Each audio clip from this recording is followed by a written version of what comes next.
Peace and love, fam. You already know what it is. You already know who it is. You know why we're here. So let's get right into it. So if you're here for what I'm here for, then that means we're here for the same thing, which is change, real change, radical change, change that we can implement and make applicable in our lives today. So it's another episode of The Angry Black Man, and I get to be angry once again. But I only got one reason today that I choose to be angry. Now, we are here on the cusp of Black History Month. So I'm doing a glorified book report. And in this glorified book report, I started just thinking about who I was as a man culturally and where I come from. So what made me think of that, someone said that they were gonna, so the book report was on cultural sensitivity. And someone said that they're gonna do, they picked Portugal and Portuguese people. Portugal as a place and Portuguese culture, as a culture. And someone said China and Chinese and Brazil and Brazilian, so on and so forth, Italian and Italy. And I said, because we're on the cusp of Black History Month, I would do black and what, Blackanese, maybe what. And I realized culturally, we really don't have any real history as black people. You know, we have a lot of history culturally as African people, but not as black people. So I'm here today to set the record straight that black history and African history are two different things. And neither one of them actually match world history that is taught today in our schools. So come walk with me, and remember, if you hear anything that resonate with you, any truths that you can make applicable, please like, share, give it a thumbs up, give it a thumbs down, but please leave a comment. Let me know that you're liking the content, you're not liking the content. All right, now I had to take a sabbatical for a little while and get up off the channel, but you all know why, and you know why I'm back. So come walk with me as we get right into this. Yeah, so this is the high mountain area of Africa. That's why they call it Upper Ethiopia. This is would be considered Lower Ethiopia, um, and because everything this was a higher terrain, and now we have this being Lower Egypt up in this area, and this being Upper Egypt. And it's separated by the pyramids. The Great Pyramids is what separates it.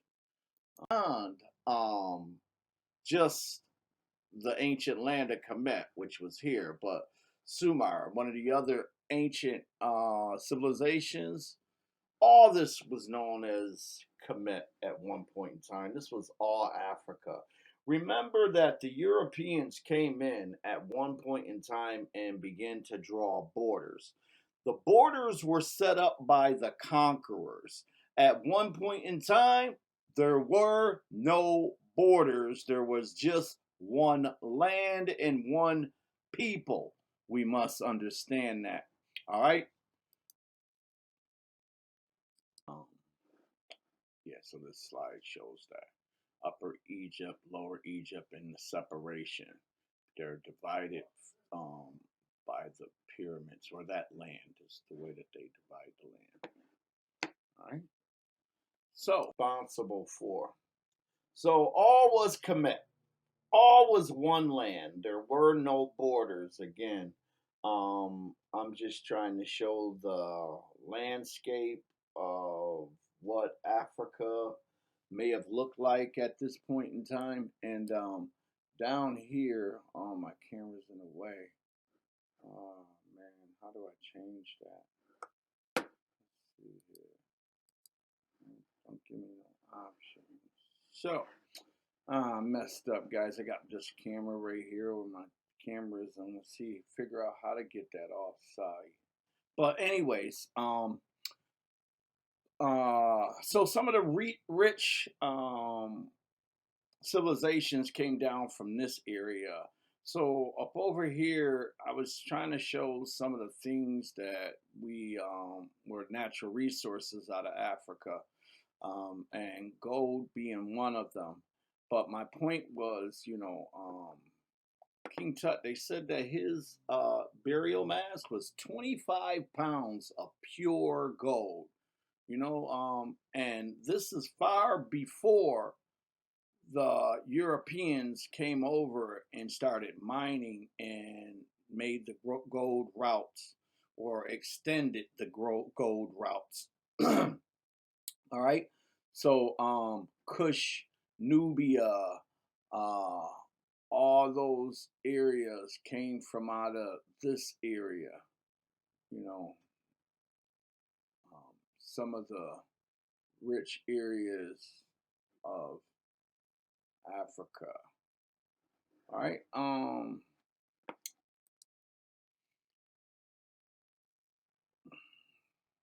So this was all considered one land. Egypt ruled as far as Asia, Mesopotamia, like I said.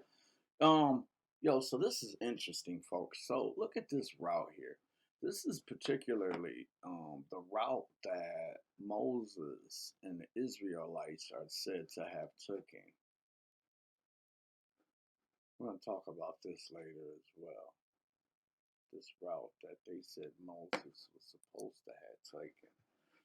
Um,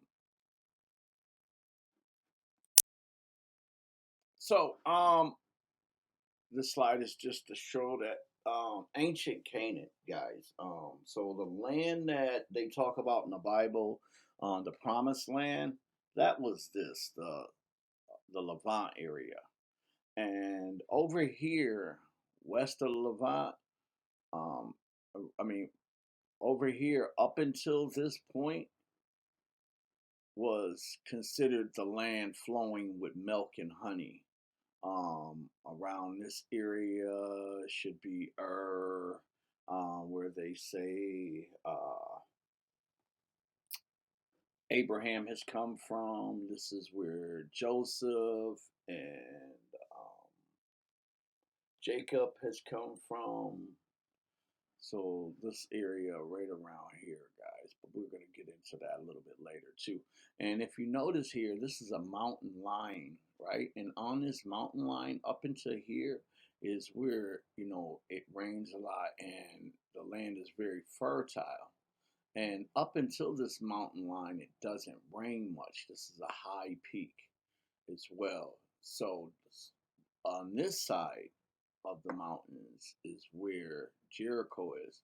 But Jericho is in a strategical place because it has its own water source. So anything on this side that had its own water source was prime area to have. And one of the reasons why this area, the land of Canaan, was so important because of where it was at. One, it was on a coastal line, so that means you could have coastal points at any point in time. Anytime you wanted to have any coastal points, you absolutely could. You could set up any coastlines here. Also, it was strategic to trade routes to the east.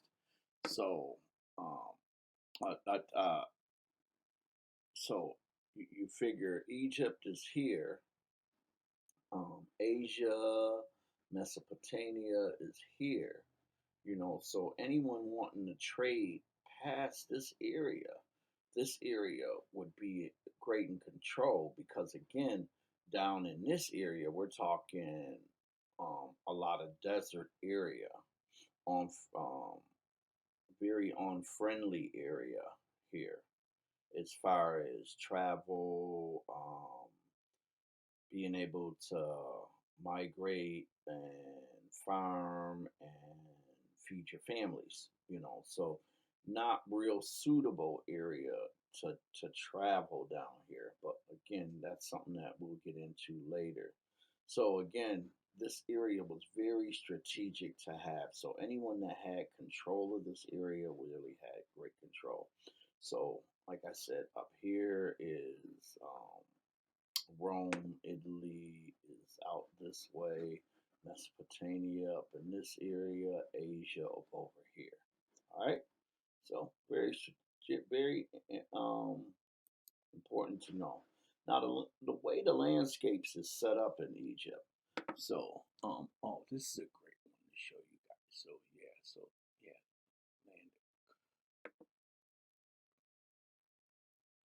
This is where they would set up a lot of civilizations because down here, guys, they say that Nile Valley civilization started here, up over here in the west, with the Nok people. One of the earliest civilization, the Nok people, were somewhere up over in this area. Traveled down here for water, probably water source, and all civilizations went and started out that way, and then settled here in Kemet, which we now call Egypt. All right. And the way the land is set up, this is the high mountain area. This might be southern Africa, but the way it's set, this is the high mountain area, so everything flowed downhill, and so the water flowed in that direction. All right, just so you guys know, So here, let's go back to this slide here. I think it'd be better to show in this one. There is no account of the Hebrews as we know them today in ancient Egypt. However, there are a group of people called the Hyptos who entered Egypt in small numbers and were driven out in the millions. Now, these people, they say, came in at a small number, like I said, and were driven out in large numbers because they began to populate and overrun the area. And they said they were thugs and degenerates. So they kind of drove these people away, um, according to the Metanetter. And I don't make any kind of claim that I can read Metanetter or I can read ancient Hebrew. I can't. I probably know a few things, or I think I know a few things because somebody has told me a few things. So, based on the information that I was told and the way I've been studying, I might know a couple of little things, but not enough to give you my interpretation of what anything says. I would not even begin to tell you that, what I can interpret. So, but what I can see here is a few things. So I noticed that these people here have different colored garments on. The garments is what my attention is drawn to. And the fact that they have animals mean that they're herders, shepherds. And I see the women dressed in very, very colorful garments. I know one of the stories they talk about Joseph and many colored coats, and one of the things that I do know that early Hebrews did do a lot of um, clothes making, and they would weave, certain patterns in their clothing, that defined some of the tribes. But this could come later from this same group of people if we're talking about the 12 tribes of Israel. So, but again, I just noticed that these people come in. Um, if I were to look at this up here, I think this is telling the story of these people and maybe where they traveled from. I know that these squiggly lines here could represent mountains, could represent, that they traveled, different things like that. But again, I don't claim to know any of these things, and this could just be cartoonage, guy. I really don't know. but I've seen this picture plenty times. And when I say cartoonage, I meant to say graffiti, because I really don't know.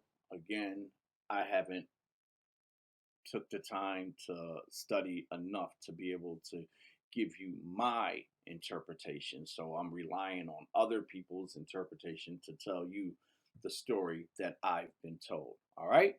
So again, we look at these people, what they got on, and some of the things to know. The story of Joseph, yes, they came in 70 strong and left by the million. So if that these stories could line up, I just don't know enough to say them to be so.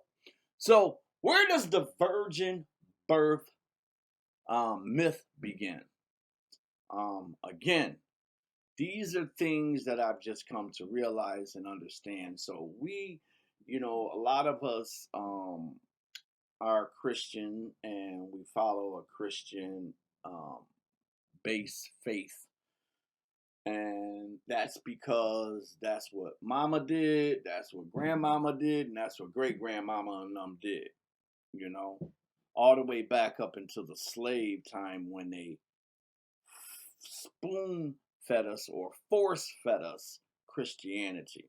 And what I mean by that, folks, I'm going to say this, I'm going to make this claim, and I know that some of you may get mad at me, and we can talk about that because we're all family here. But Jesus didn't die for me, and he didn't die for my people. He was beaten into my people, you know, and I don't make no claim that the man Jesus Christ has done anything. I could never live up to the man Jesus Christ. He is just too fantastic for me. He's done too many fantastic things. He's walked on water. He done fed 5,000 people with 2 fish and 5 loaves. He done healed the sick. He done raised the dead. Then on top of all that, he done died for other people's sins. Yeah, I could never live up to those things. But the Spirit of Christ, I can buy into. I can buy into the Spirit of Christ because it's all over everything and woven into our history. All right. So the virgin birth, one of the first stories I've known about is Isis and Horus, Haru. Isis and Haru had a virgin birth, uh, and it was non-sexual. Um, so same thing we have here in this motif from Christianity, which is thousands of years later after the story of Isis and Horus. But the funny thing that happens is Horus is also said to have been born on December 25th. So the winter solstice, there's a lot of different religions that follow the winter and summer solstice. And if you were born, let's say in 40 years before Christ was born.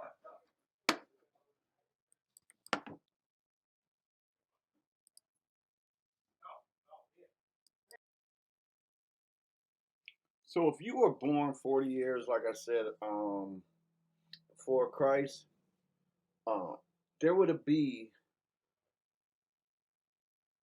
no, let's say 40 years after Christ. Let's say, no. Yeah, 40 years before Christ. You would have the summer solstice. Rome would be uh, doing the summer solstice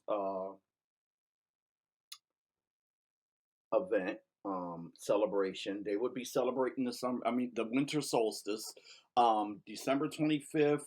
They say that the sun dies, and then December 25th, a new sun is born. So Rome does theirs, would have done theirs.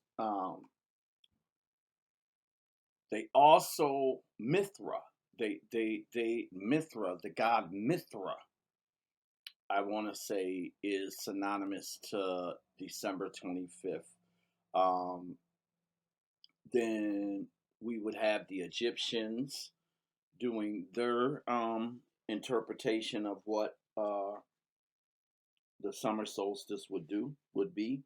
But my point being is that, in ancient Rome, you would have these, three different um, celebrations surrounded behind this one event. And this is before Christianity.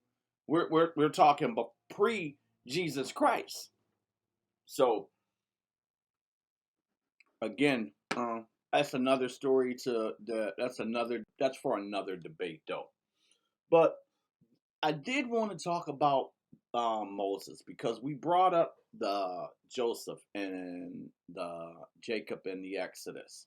All right, so if the story is to be true and we buy into it, the story says was um, Moses's route to the land of Canaan. But if you look at this route, guys, you got to really understand one thing, couple things. No good drinking source of water is this way. All the good water is up this way, guys. You know, why would you travel down this way? And this part of the Red Sea is saltier than the rest of the Red Sea. This part, particularly this part. No other water for miles. The walk to Canaan was shorter the other way. There was conflict, familiar, familiar land. Excuse me. So Jacob, I mean Joseph. You guys got to think about this. Think this through.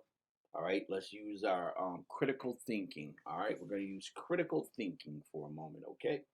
So Joseph and his family came from up in this area somewhere, guys. They came from down up in this area, but because of famine, Jacob and them came down here, summoned by their son Joseph. So they knew which way to come. My point being is, this was the land of Canaan. They knew where Canaan was. This is the way that Joseph went from, and this is the way he went back, got his family, and this is the way they came. But now, years later, and again, Moses grew up in this area. They knew the terrain. They knew the area. There was trade routes. There were ship routes. Um, man, when they were able to travel up and down the Nile. They traveled across the seas, guys. So why would they go that way? You know what I'm saying? Um, uh, Moses again grew up in this area in Egypt, had to know the routes, and he was in the high courts in Egypt, so he would have been, well versed in coming and goings of which way were were best for travel, because he wasn't a nobody in Egypt. He was not a nobody. Okay, so it's not like he would have been dumbfounded and not know where to go. Why did they choose that way? Why would you go by the way of the Red Sea, knowing that you had no, you didn't even have a way to cross the Red Sea? What would you think was going to happen? But why not go the way the people came? All right. So just just my thought. Just a couple things. All right. So again, Africans contributed to Western religion. Africans had their hand in the three based. Oh, Africa had their hand in the basis of all three major religions, and early forms of writing. I wrote early forms of writing. Early forms of writing. So let's take a look at this, guys. Let's see if I can manipulate this at all. No, it ain't giving me no room. I'm gonna have to learn some things with this, guys. I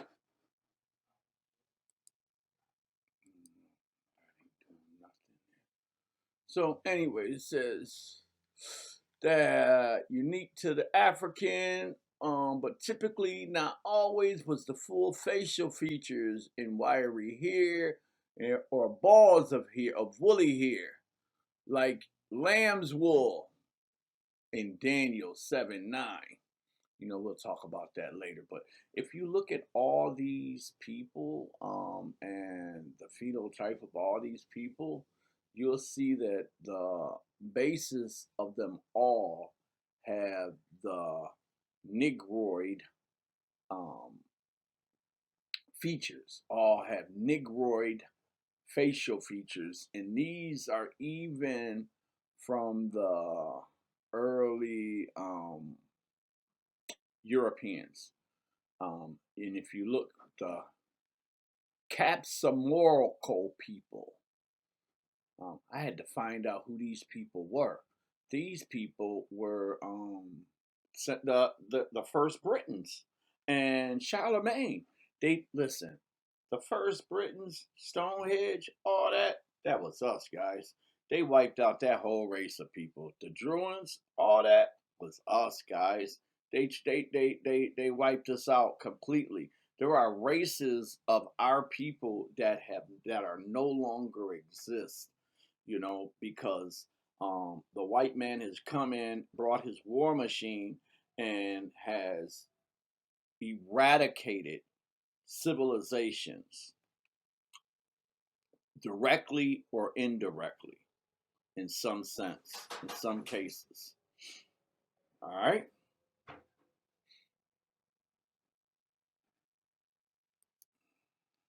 Daniel 7:9 says, I kept looking until the thrones were set up, and the Ancients of Days took his seat, his garment white as snow, and the hair of his head was like pure wool. His throne ablaze with flames. Its wheels were burning fire. It sounded like he was in a wheelchair, guys. It sounded like Jesus was in a wheelchair. It says his throne was burnt, and it was a electric powered wheelchair that had turbo boost. His throne was ablaze with flames. Wheels were burning fire. Yeah, man, these people, they needed some imagination, man. But I get the woolly hair. I just liked that picture. I don't know what that a picture of, but I liked it, so I took it. Ha ha!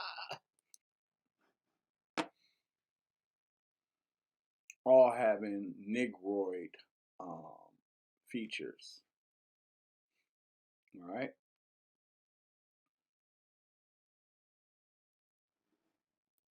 I get to do that. So Africans ruled Europe. The Capsamorical people first ruled Europe. So these are the Charlemagnes, guys. Search it, look it up. The Charlemagne Saint. Look up the Panels. All right, look that up. The Panels. These are these pictures down here. Early pictures of Christians. Israelites, and they all had Negroid features. It says Charlemagne 742 to he ruled from 742 to 814 AD, was the first holy Roman emperor, and at the time when Europe was primarily African, the Capsamorical people. This is the famous sculpture of Charlemagne in the Archerian Chapel in Germany. His actual cranium and mummified head is contained inside, and the sculptured head, which was used as a model for the sculpture and the wall carpet model from the dehydrated mummified head, has more negroid nose flare Negro, it has more Negro nose flare. Charlemagne rather has the chiseled look of an Afro-American jazz trumpetist, as a chiseled look as African jazz trumpetist Miles Davis, or Afro-American movie star Denzel Washington. His full lower lip betrays his African roots. The above frame of the of oh, okay, that's it.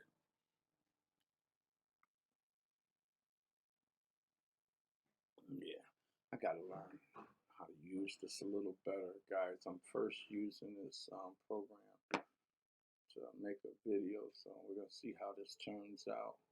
But I already see that the little camera thing is in my way of my slides. I can't really see. I gotta see how to get the camera part off of the thing.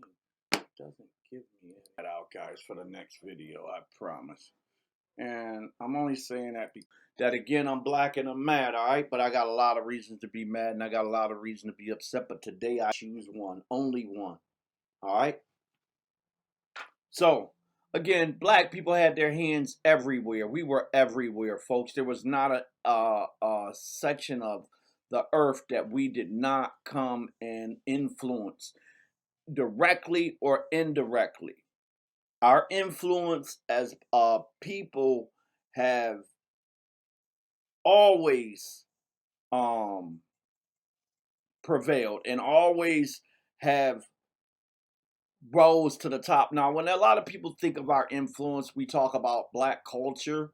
And whenever we think of black culture, we think of like the arts, like music, dancing, and sports. You know, those are things that are synonymous to when we think of black culture.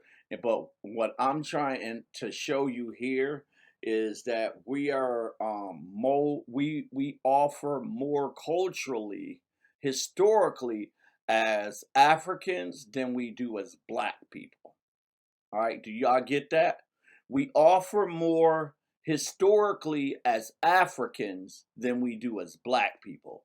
So black people only has a starting and a stopping point. African people have a starting point,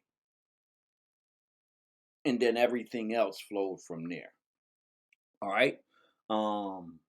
Again, I believe black people and colored people happened during slavery times, not during peaceful and times. So the original Druids were blackened out of history. The original Druids were blackened out of history.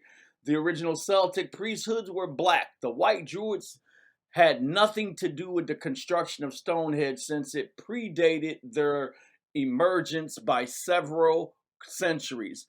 The Roman historian Tacitus mentioned the dark complected and unusually curly hair and soldiers of the black Celts, who were believed migrated from Spain.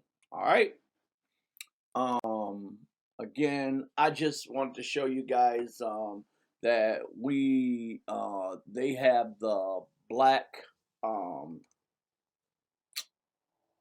toolkit all over the world. And what I mean by the black toolkit is burial rites, the way that people buried themselves, and the things that they were buried with. And you see a lot of burials that were the same, and it all again dates back to or goes back to African burials.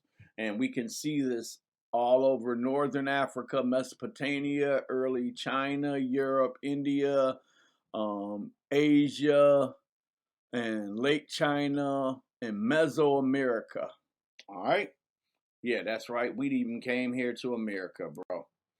Um, says the so again, uh, we talked about the two great civilizations earlier, being Egypt and Sumer, and it said that right here, these pictures here is different things and shows that the gods and the way that they depicted their god and their godheads, and they just show that they had negroid um,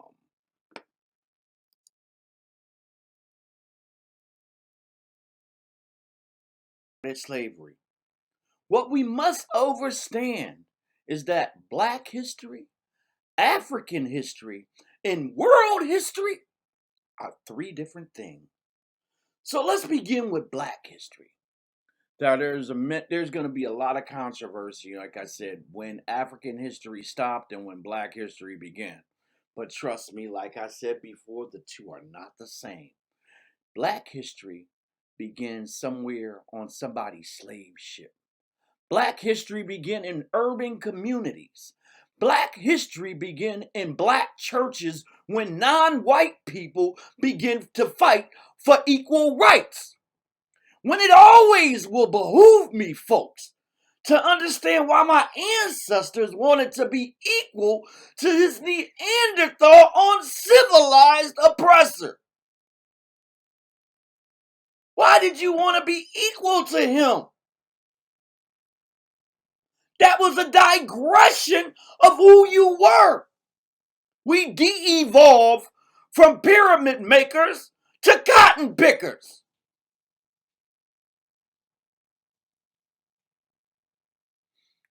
For when the slave was kidnapped from his land, and you got to understand that before we were slaves, we were kidnapped. So they ain't answer for slavery. Everybody was enslaved. They enslaved people even in Africa. But that's not the crime that they were guilty of. They were guilty of kidnapping.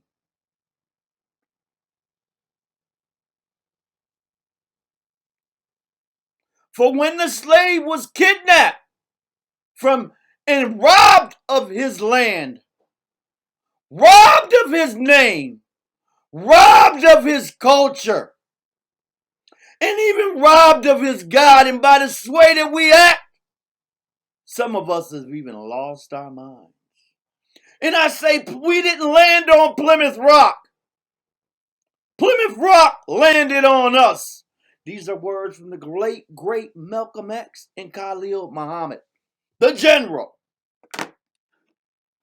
Oh yeah, man, I'm black and I'm mad. I got a lot of reason to be mad, guys. I understand that.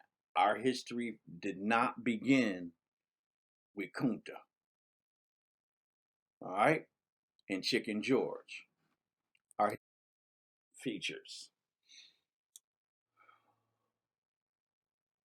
So, Acts 13:1.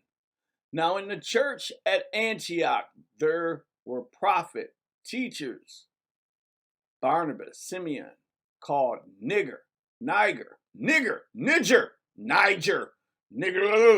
They'll come up with all kind of things about what this word says, guys. But I'm here to tell you that it says nigger. It don't say nothing else. If he's called the Niger, why is he the Niger? From Nigeria? The Niger from Nigeria? Hey, I can buy into that. So are we the niggers? Am I nigger from Nigra? Am I a nigger from Nigra? Where's Niggerland at? Niggalopolis. Maybe I'm from Niggalopolis. Yeah, can I get a ticket to one way to Niggerville?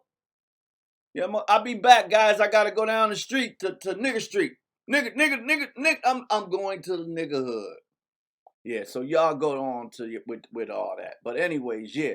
So it was Simeon called nigger. And he was one who prayed hard, and for they Christian people. He prayed hard. So,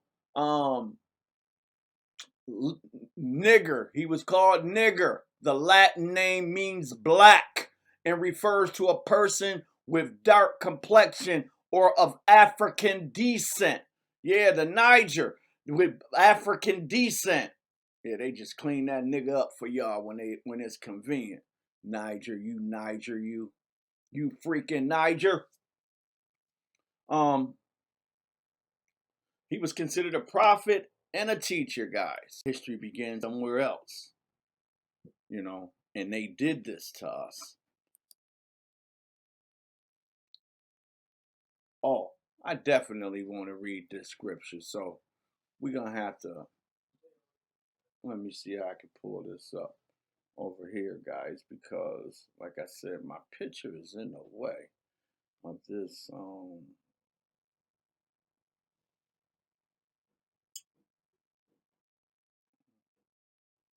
Pictures in the way of this slide. So, Deuteronomy 28:64. Then the Lord will scatter you among all the people from one end of the earth to the other, and there you shall serve other gods with which neither you nor your fathers have known, wood and stone. And among those nations you shall find no rest, nor shall the sole of your foot have a resting place, but there the Lord will give you a trembling heart, failing eyes, and an anguished soul. Your life shall hang in doubt before you, and you shall fear day and night and have no assurance of life. Look at this, folks. Valuable gang of niggers. They got some Negroes for sale by Josh A. Beard. Will be sold at the auction on Wednesday, 25th, around 12 o'clock at Banks Arcade. At 17 vulnerable young niggers, men, and some niggers, women's, both field hands and some. I'm adding, but they field hands sold for no faults with the best cited guarantees. Sale positive and without reserves. Terms cash. New Orleans, March 24th, 1840. And the Lord said, I will scatter you among all people from one end of the earth to the other. Wonder who they talking about. What I'm saying here, folks, is this is what my premise is that, a lot of things that we have in the Bible, they used to justify what they were doing and how, America or how people were able to get away with the harsh and bad treatment of slaves and why slavery even happened in the first place. Now, one thing we got to understand is that, some of the, I don't put all the blame on everybody at one time because there's a lot of different things that we have to consider when we talk about slavery. There's different variables that we all have to consider, when it comes to the slavery thing. Some of us, even as black people, were responsible for slavery. They didn't just walk in and say, you, and you. Somebody let that happen. So if somebody let that happen, then those people who let that happen had a responsibility to keep themselves safe and had a responsibility to make sure that their families and things were safe. And if they failed to be responsible for that, then they're to blame. But the problem has been, as it's always has been, is that we've been these invite you to the table niggas, and what I mean by that, we always that guess who's coming to dinner niggas. and that guess who's coming to dinner is the white man. And I'm not a hater, guys. And when I say white, black, green, um, I'm not trying to um, start a race war or a race riot. I do love black people. I love black people. Can I do that and be proud of being black and who I am and being proud of my culture and thinking highly of my culture without being racist? And I can't be racist. In order for me to be racist would mean that I think that I'm better or I have an advantage over a group of people, and I don't have any advantages. I was born with the same advantages that everyone else has, and no one else has an advantage over me. So someone in their mind can think they're racist, but again, that's just a form of mental health that we haven't addressed as a people, because racism is mentally unhealthy for both the victim and the victimizer.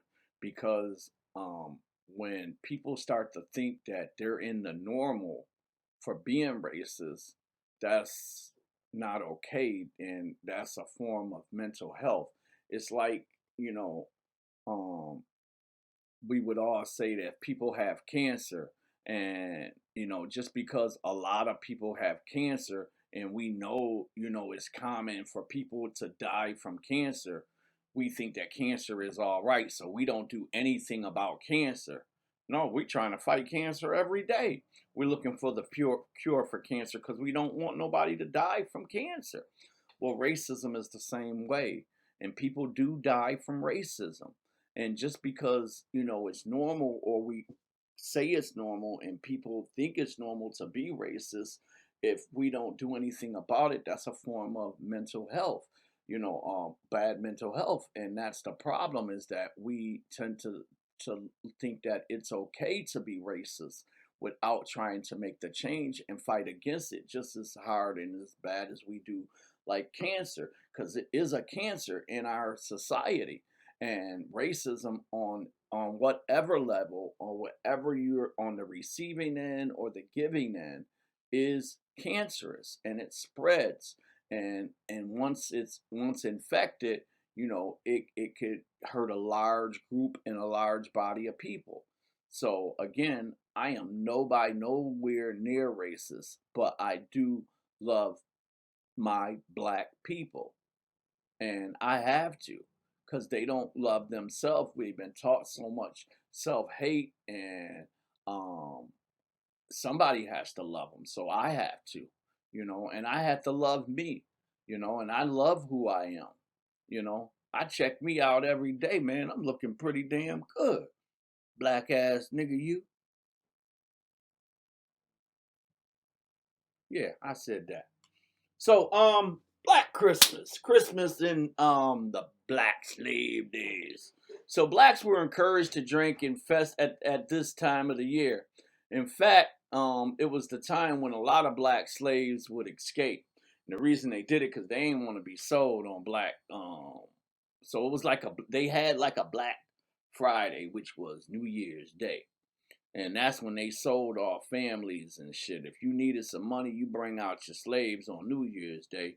And it was like the day that people just like, man, just like bringing the pigs to the market, you know. On New Year's Day, if you needed money, that was there wasn't no auctioneer. You didn't need to plan for it or anything. Everybody just knew on New Year's Day was slave trade day. All right. So remember now, why don't I consider myself to be black or colored? The reason is, it's real simple, guys. When I look back at, when they were treating the Jim Crow days, and um, it was blacks not welcome. It didn't say Africans. It didn't say ancient kings and pharaohs and queens. It didn't say people of rich culture. It didn't say people who started civilization, you great Africans. No, colored people seat in the back. No blacks allowed. You know, um, look at this one. Angel Food McSpade. Angel Food McSpade. She's a shockadelic. A shockadelic. It says she's all heart. The rest of me ain't bad either. The rest of me ain't bad either.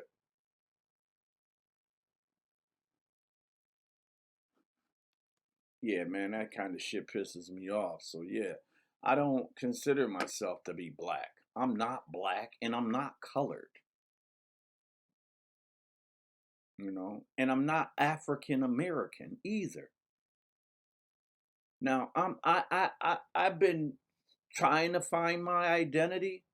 And if you know before I do, tell me who the fuck I am so I ain't got to keep trying to search for it.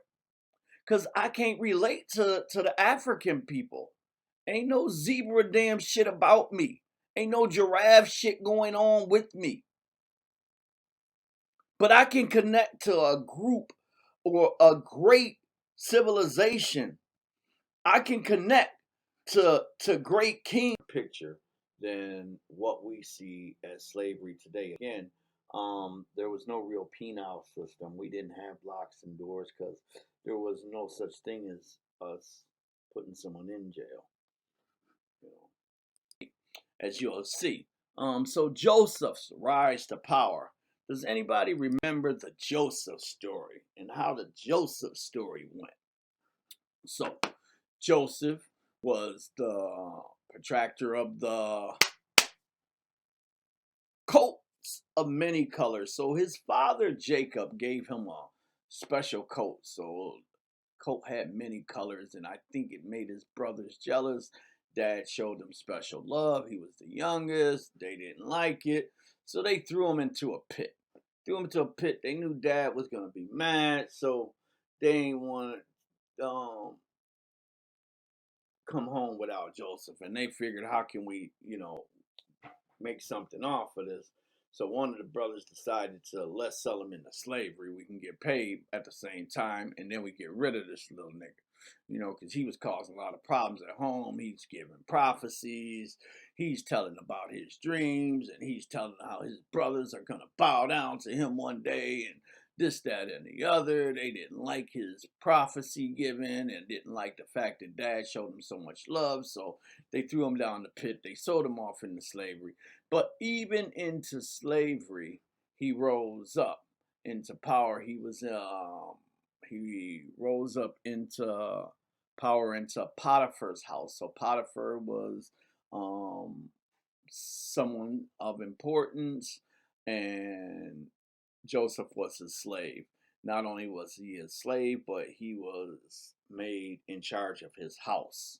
So just because you were a slave, again, doesn't mean you were stationed as a slave. You could rise above your station depending on your worth. And Joseph was worth more value as someone in charge than he was as someone who took orders. So Potiphar seen that, and he exalted him to that place. All right. So he was always a riser. But while he was in jail, oh wait, I forgot to tell you. So while being a slave for Potiphar, his wife took a liking to Joseph, wanted to have sex with him, and pushed up on him. Joseph wasn't with it. He said, why would I do that with you? I'm not going to mess up my good thing. I got a good thing with your husband. I don't want to mess that up. She insisted. She pushed up on him. He tried to run. She grabbed his garment and pulled it off, and then told the other ones when they came, see, he tried to lay with me. Here's his garment. He left it behind. you know. So Potiphar was enraged, threw Joseph into jail. All right. While Joseph was in jail, he interpreted a couple of dreams. Someone remembered, told the Pharaoh that he could interpret dreams. So Joseph went out, interpreted the dream for the Pharaoh, and was made second in command, Prince of Egypt, a slave. Not only was he a slave, because let's remember, first he was a slave first. Then he went to jail as a slave. And then he rose up to power from there, to position from there, Prince of Egypt. He was second in command in Egypt. So again, slavery was much different in Africa than what we see it today. Totally different. So again, anyone could rise above their station, um, be it female, male, slave, or free man. Under the Pharaoh was the vizier, like a prime minister, then the nomarch, who were local governors, and then the officials. Many of them were priests and scribes. All right. So again, anybody could rise up. Um, Valley of the Kings. So I can't really see that.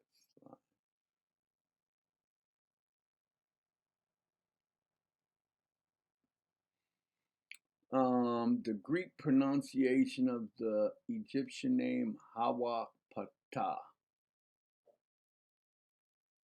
the name for the city of Memphis. This is the Valley of the Kings.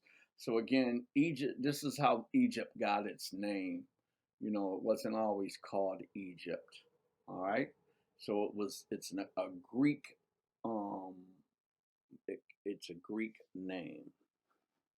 All right. So there was kings and queens coming up out of Africa, you guys.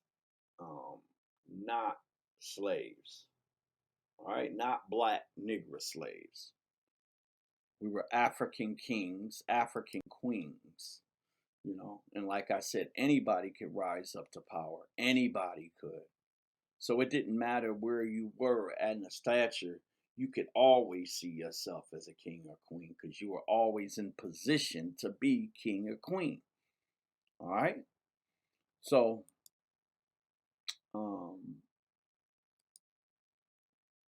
so when the Greeks and the Romans had no spiritual system prior to entering to Egypt. When the Romans conquered Egypt, their religion was influenced by Egypt. Ancient pagans' beliefs gradually faded and replaced by monotheistic religions. Today, the majority of Egyptian population is Muslim, with a very small majority of Jews and Christians. Now, couple reasons why. Um, and Muslim, Christianity, and Judaism, they all come out of Egypt. Um, they were all forms of the ancient Kemet system, ancient spiritual system. And it's just been rewritten, readvised, and redone to fit a new people, you know. And different people have come in, learned different things from Egypt, and took it back to their lands and their places, put a stamp on it, changed it around a little bit, and called it their own, you know. And but that's how the systems got into place. But a lot of people don't understand what our spiritual system was and how it was even brought about. So this is the system called the netter. The netter is more like nature. So each one of these gods just represented a different form of nature and different aspects of nature. All right. So it's not that they believe that um, Anubis was a dog head god. They didn't believe that, you know, but maybe that dog represented death in some form or fashion. I'm not sure what it was. I can't come up with any assumptions to why they would think to make a dog synonymous with death, but I'm sure that they had their reasons. but that was the way they conveyed the message. We didn't have a name for the wind, but we know the wind exists and we give the wind a name. But maybe if we weren't as animated and as verbalized as we are now, we might have to be able to communicate over a large group of people. So, how do we represent the wind other than maybe with a certain bird? And then we're all understand that that bird means wind. So we're all speaking one universal language. And I believe that's how the Netter system is, you know. Um,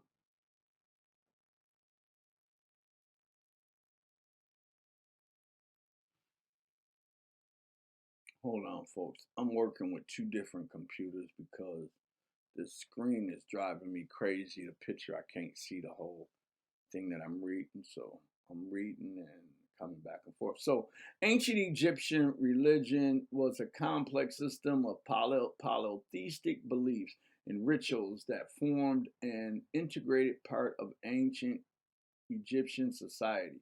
It is centered on Egyptians' interaction with many deities believed to be present in and controlled of the world. Yes, but it wasn't that they were polytheistic.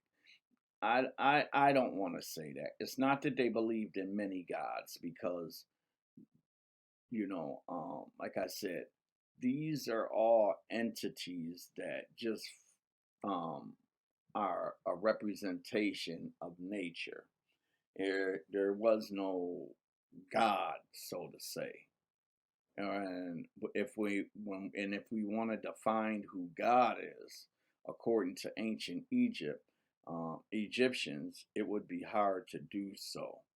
Um, we can talk about Osiris, or we can take it as far as back as the Anunnaki, or do we go further than that? I mean, is there anything further than the Anunnaki? I'm sure there are. And if I sit down and really think about it, I probably can pick one or two things. But, again, my point being is that a lot of the things that we think we know, we may not know, and just because I think I know something about the Netter and I think I might know something about the Metanetter.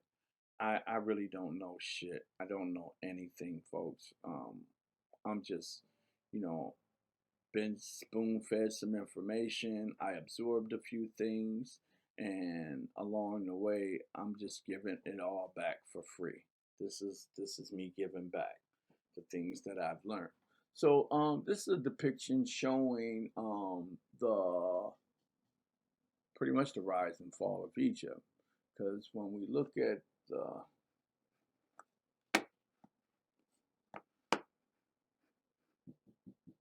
Egyptians from earlier Egypt to late Egypt, um, the Alexandrites came in and changed the whole thing. That was the fall of ancient Egypt. When they start trying to become or put a god within our system. See, what they knew is even though they conquered us, they conquered the land. They didn't conquer us. Did you get that? They conquered the land. They didn't conquer us. And they thought that the only way they could conquer us was either they had to become God or have a God that can control us. So that's how they begin to conquer us, is by, getting into our God system. The Ptolemies tried to first, and they wanted to deify themselves, but the Coptic priests said no and wouldn't let them deify themselves. And because they didn't believe in one deity, so they began to come up with their own god, which was Serapis, and later the sun god that might have became Jesus Christ. But again, that's another presentation for another time. All right. So the one thing I was trying to show in this video was that, man, these brothers don't think just because they was down there in Egypt that everything was gully gully, because it wasn't. Sometimes these people was, up to no good, or how bad things became. I mean, how good things became bad.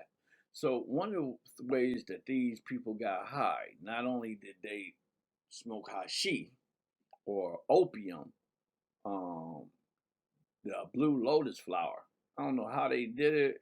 I don't know if it was synonymous to smelling it or inhaling the fumes or whatever they did with it, but I know that I see the poppy, I mean not the poppy, but the blue lotus, and it's usually around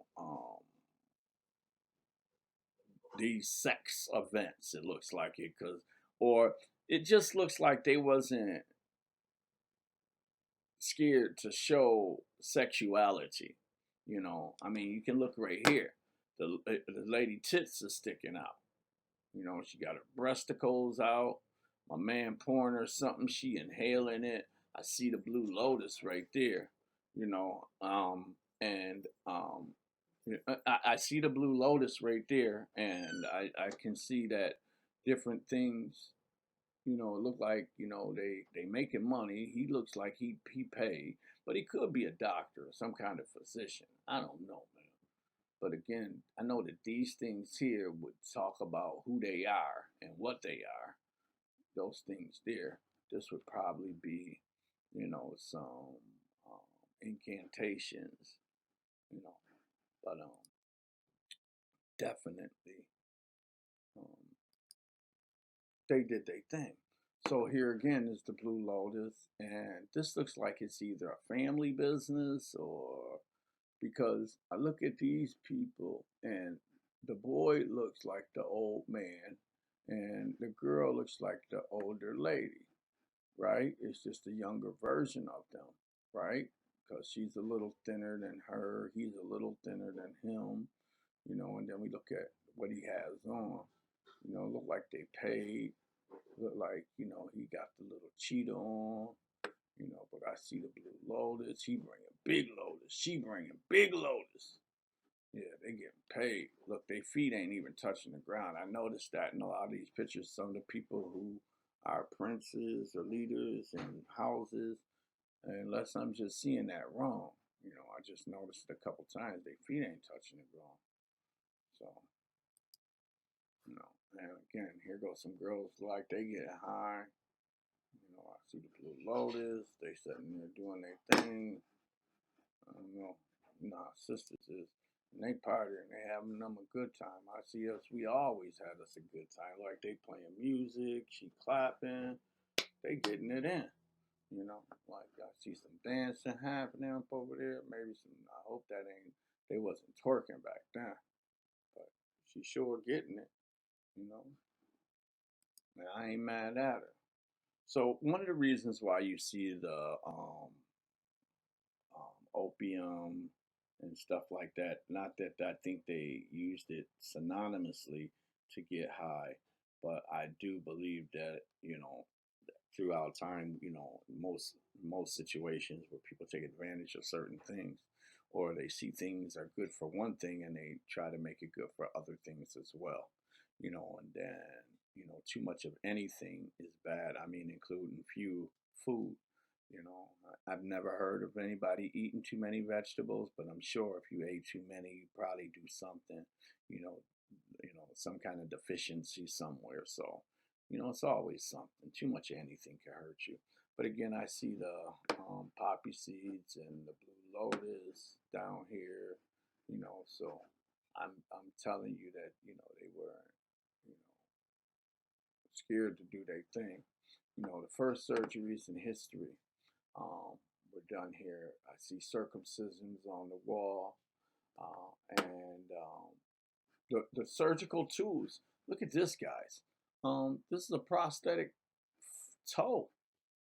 I mean, if somebody got their toe cut off and they put a prosthetic on them. And look at that toe, looks pretty good. That toe looks better than my toe. My toe looking worse than that, man.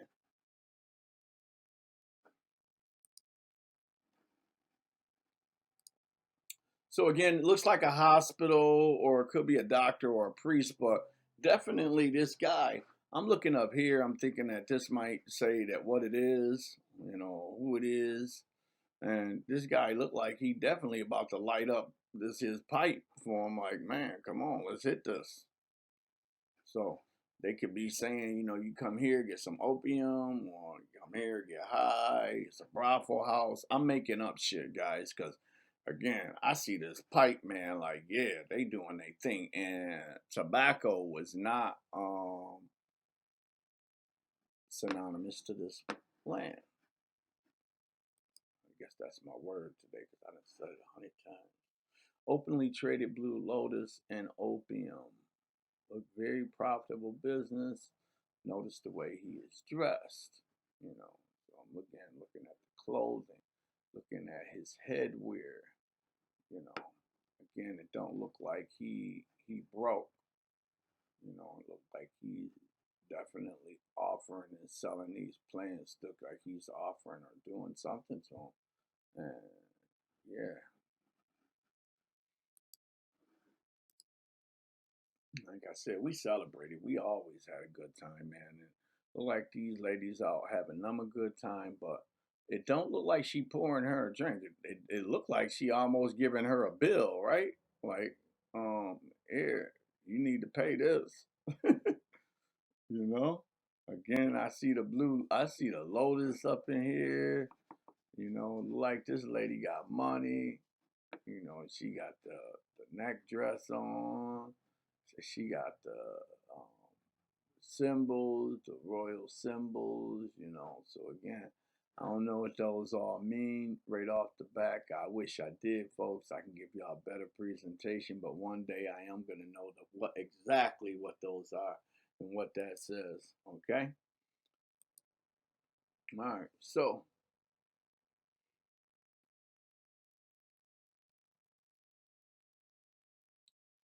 sorry guys, I'm working on two computers, so I gotta show you guys one thing and then read off it from the other one. So in fact, let's see, the ancient knew how to get their party on. In fact, none of these components were meant to be used in the way that they're abused today. And the fact that the ancients had them in their possession further supports the theory of navigation through the advanced sea travel beyond white Europeans.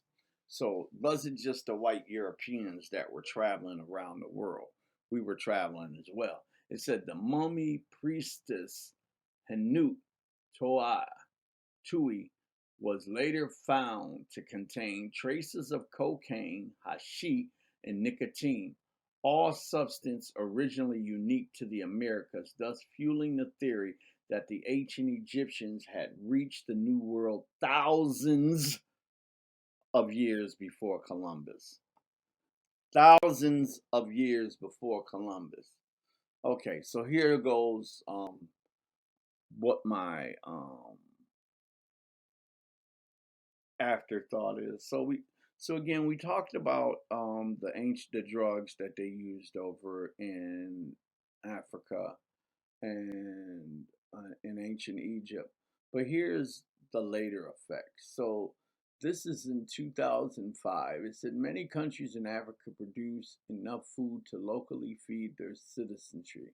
Many lack the capacity to protect their nationals from the ravages of basic, preventable, communicable based disease like malaria, tuberculosis, and other childhood infectious disease. Yet almost all of African countries are introduced to implement vertical programs like the World Health Organization. So, and my point for this being that, you know, Africa is one of the richest lands in the world, man.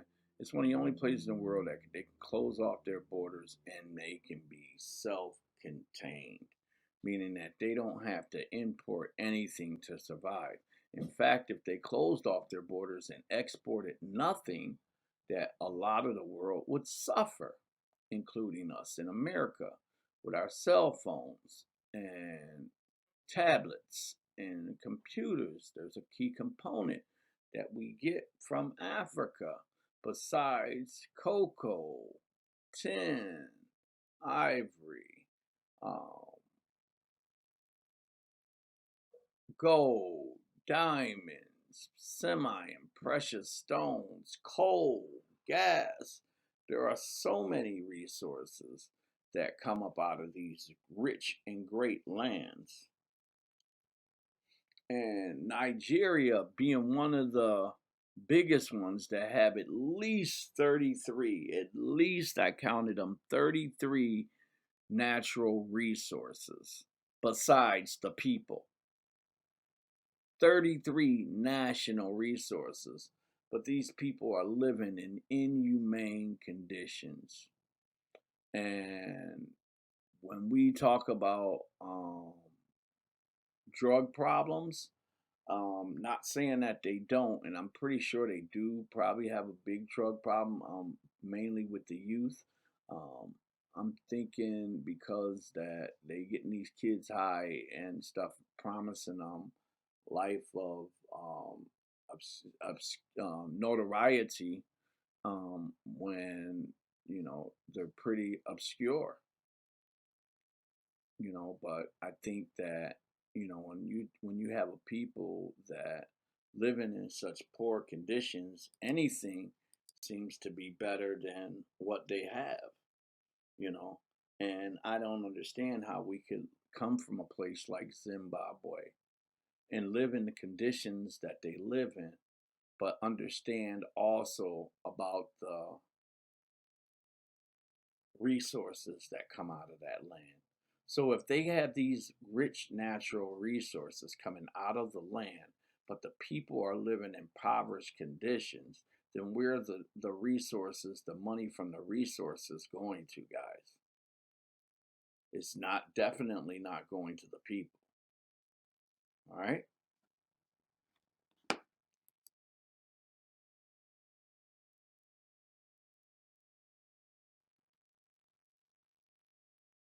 So um, this talks about different programs that they have over in worldwide for drug abuse. One thing I do know that most people that have drug problems also have another co-occurring disorder, and it's usually some kind of mental health accompanied with their drug abuse. And if they don't find help for both at the same time, one may get out of hand as one is being helped, the other one is progressing or getting out of hand. So if we don't take care of both needs at the same time, then we will continue to have these drug problems. But the bare facts is that, most people are alcoholics. And the problem is that, you know, alcohol is the gateway drug or gives people the courage to do all the other things that they would normally not do. Alcohol was my demon. I did do a lot of other things, but I didn't do those things until once I had the alcohol in me. It gave me the courage to do it, fluid to do the next thing, you know. So I say that to say, we have to be very, very, very, very careful here. And it talks about a young Japanese guy, um, volunteer, and he got to go over and help some amazing people and do some great things. All right, so an ending to a great presentation. So again, folks, our Black history and African history is not the same. And I hope I taught you guys some things. I hope you learned a few things as I've learned a few things. Remember, like the video, share the video, um, upload the content and get it out there. And remember, if you heard anything that resonates with you, any truths that you can make applicable, please like, share, and give the video a thumbs up. Remember, live life out loud with purpose. It's your man Trenton Jenkins. I'm signing off. Black out here in these streets again.